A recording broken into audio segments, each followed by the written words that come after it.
Office of the Vice President umano ang dahilan kung bakit di tinaasan ng Senado ang kanilang budget para sa taong 2025.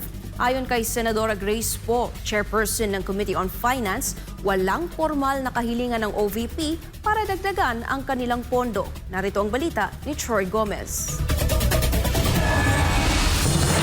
Ipinaubayan na ng Senado sa Bicameral Conference Committee kung ano ang magiging kapalaran ng budget ng Office of the Vice President para sa taong 2025. Araw ng Martes ay aprobado na ng Senado ang 6.352 trillion peso national budget para sa susunod na taon. Ito ay matapos inadapt ang rekomendasyon ng House of Representatives. Dahil dito ay nanatili sa 733 million pesos ang budget ng opisina na pinangungunahan ni Vice President Sara Duterte.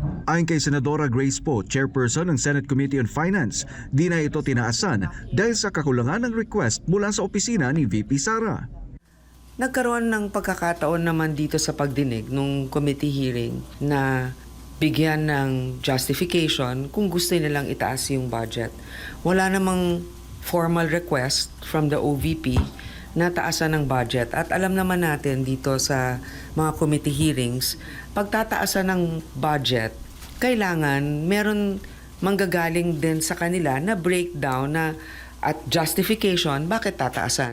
Sa kabila nito ay naniniwala naman si Poe na pwede pang taasan ang budget ng OVP pagdating sa BICAM kung saan isa sa pinal ng mga kinatawan ng Senado at Kamara ang budget ng gobyerno sa susunod na taon. Hindi pa ito end of the line for the OVP budget. Malay natin, pagdating sa BICAM, meron na silang formal request and written letter na nagsasabing gusto nila kasi kailangan talaga nila itong mga programang ito. Pero para kay Senator Ronald Bato de la Rosa ay malabo na itong mangyari.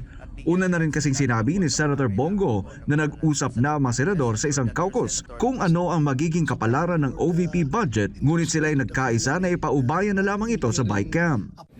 Hindi na nakalusot dito sa atin sa caucus, doon pa sa BICAM pa. Gaya na sinabi ni Senator JB, hintayin lang po natin sa BICAM kung ano pong magiging desisyon ng both houses of Congress.